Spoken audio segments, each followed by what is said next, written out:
आज के इस कार्यक्रम में उपस्थित श्री अरविंद जायसवाल जी, कृष्ण मुरारी विश्वकर्मा जी, अखिलेश मिश्रा जी, सत्येंद्र राय जी, मनोज यादव जी, कार्यक्रम में उपस्थित भारतीय जनता पार्टी के हमारे सभी पदाधिकारीगण और आजमगढ़ के कोने कोने से उपस्थित आजमगढ़ के सभी मेरे उपस्थित बहनों और भाइयों, आजमगढ़ को पूर्वी उत्तर प्रदेश के गोरखपुर से आजमगढ़ की अंबेडकर नगर और संत कबीर नगर की इस बेहतरीन वर्ल्ड क्लास कनेक्टिविटी का उपहार आज आपको प्राप्त हो रहा है। इसके लिए मैं आप सभी को बधाई देते हुए आपका मैं अभिनंदन करता हूं, स्वागत करता हूं। बहनों और भाइयों, देश के यशस्वी प्रधानमंत्री मोदी जी ने देशवासियों के सामने आजादी के अमृत महोत्सव वर्ष के अवसर पर जो लक्ष्य तय किया था, उस लक्ष्य को प्राप्त करने के लिए कि 2047 में भारत एक विकसित भारत होगा, उस विकसित भारत के लिए विकसित और आत्मनिर्भर उत्तर प्रदेश बनाने की दिशा में डबल इंजन की भारतीय जनता पार्टी की सरकार के द्वारा किए गए प्रयासों का एक प्रतिफल है कि उत्तर प्रदेश बीमारू राज्य से अब एक्सप्रेस वे प्रदेश के रूप में अपनी पहचान बना रहा है। याद करिए क्या हालत थे आज से 8 वर्ष पहले के।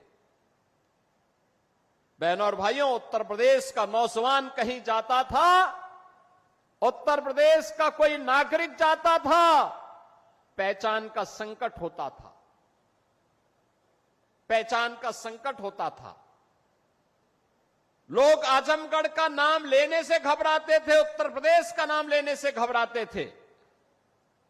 आजमगढ़, अरे इसने मुख्यमंत्री दिए, एक एक नहीं 2-2 मुख्यमंत्री इस आजमगढ़ ने दे, और इस आजमगढ़ को पहचान का मोहताज होना पड़ा था। लेकिन आज 8 वर्ष के अंदर प्रधानमंत्री मोदी जी के मार्गदर्शन में आजमगढ़ अब पहचान का मोहताज नहीं है। आजमगढ़ अब आजमगढ़ से अदम्य साहस का गढ़ बन चुका है। अब यह विकास की मुख्य धारा के साथ जुड़ चुका है। और इसके लिए तो प्रधानमंत्री जी ने कहा था कि विकास के लिए गति चाहिए, प्रगति के लिए गति चाहिए, समृद्धि के लिए प्रगति चाहिए। और जब गति होगी तो प्रगति होगी, प्रगति होगी तो समृद्धि होगी, और समृद्धि होगी हर चेहरे पर खुशहाली भी होगी।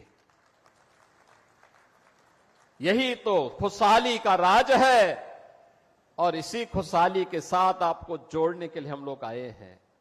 याद करिए कितनी विकास की योजनाएं पिछले 8 वर्ष में आजमगढ़ में आई। पूर्वांचल एक्सप्रेस वे का शिलान्यास भी 2018 में, जुलाई 18 में प्रधानमंत्री जी ने किया था, और उद्घाटन 2021 में पूर्वांचल एक्सप्रेसवे का उद्घाटन भी आदरणीय प्रधानमंत्री नरेंद्र मोदी जी ने किया था। याद करिए 340 किलोमीटर लंबे इस एक्सप्रेसवे को अब मैं देखता हूं आजमगढ़ के लोग, मऊ के लोग, गाजीपुर के लोग सुबह जाते हैं लखनऊ और दोपहर में अपना कार्य निपटा करके वापस अपने गांव, अपने शहर में वापस आ जाते हैं।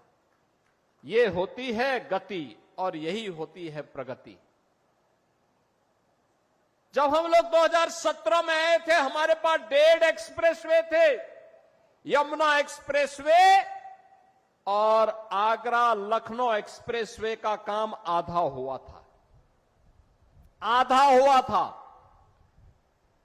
आज मुझे बताते हुए प्रसन्नता है, आधे काम को तो हमने पूरा किया ही। पूर्वांचल एक्सप्रेसवे की यात्रा का साक्षी आप बन रहे हैं।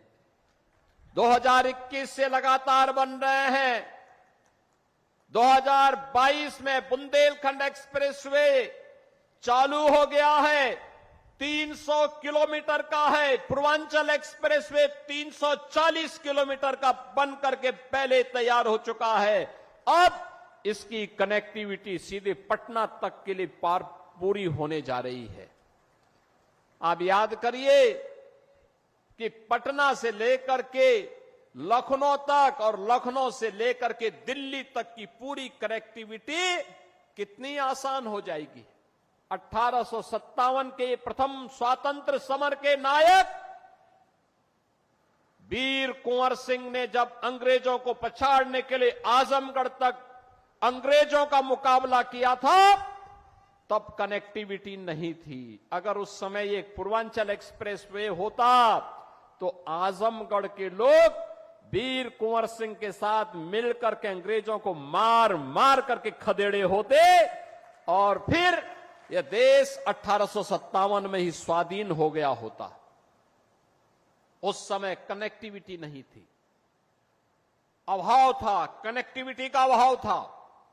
लेकिन आज पटना से लेकर के दिल्ली तक की कनेक्टिविटी पूर्वांचल एक्सप्रेसवे देने जा रही है। बुंदेलखंड एक्सप्रेसवे दिल्ली से आगरा होते हुए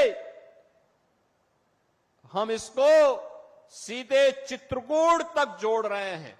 300 किलोमीटर का एक्सप्रेसवे बन चुका है, यातायात फराटा भर रहा है और आज 91 किलोमीटर का यह एक्सप्रेसवे, 91 किलोमीटर का यह एक्सप्रेसवे आजमगढ़ से गोरखपुर की कनेक्टिविटी को पूरा करने जा रहा है। बीच में अंबेडकर नगर जनपद और संत कबीर नगर जनपद भी इसका लाभ प्राप्त करेगा।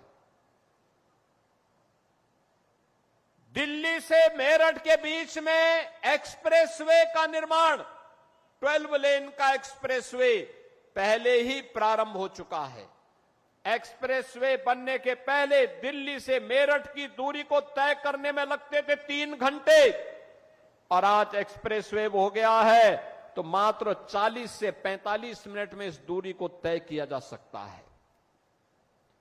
बहनों और भाइयों, गंगा एक्सप्रेसवे लगभग 600 किलोमीटर लंबा बन रहा है। 600 किलोमीटर लंबा, मेरठ से लेकर के प्रयागराज तक इसकी बेहतरीन कनेक्टिविटी हो रही है।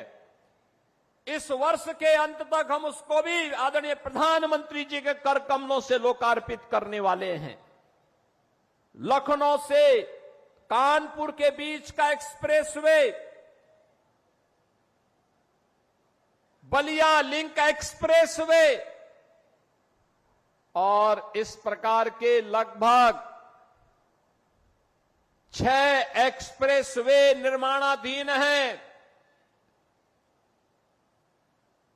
शेष पर कार्य होने जा रहा है। यानी इंफ्रास्ट्रक्चर को इतना मजबूत कर देंगे कि उत्तर प्रदेश को समृद्ध होने से कोई रोक नहीं सकता है, कोई वंचित नहीं कर सकता है। और यही तो इस नए भारत के नए उत्तर प्रदेश की पहचान है, यही पहचान है।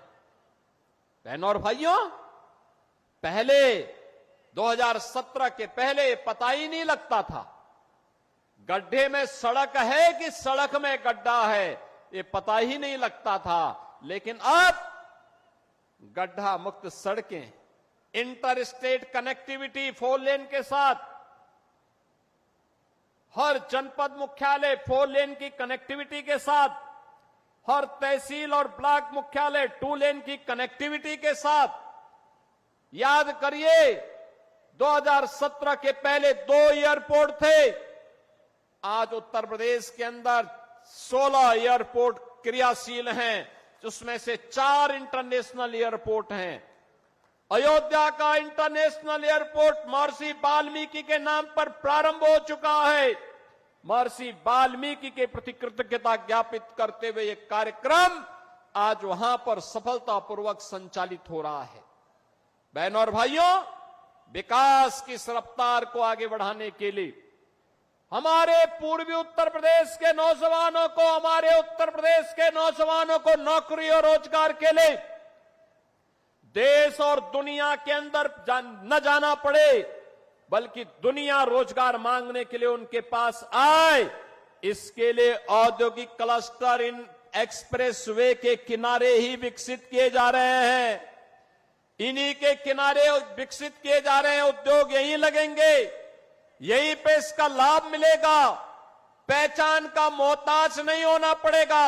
हमारे यहां के नौजवानों को उसी के गांव और उसी के क्षेत्र में नौकरी भी मिलेगी, रोजगार भी मिलेगा और आने वाली पीढ़ी को खुशहाल बनाने में और प्रधानमंत्री मोदी जी के संकल्प के अनुसार विकसित भारत के सपने को साकार करने का जो लक्ष्य उन्होंने हमें दिया है, उस लक्ष्य को प्राप्त करने में उत्तर प्रदेश अपनी भूमिका का निर्वहन करेगा। आज ये इंफ्रास्ट्रक्चर इसी बात को लेकर के आपको समर्पित किया जा रहा है।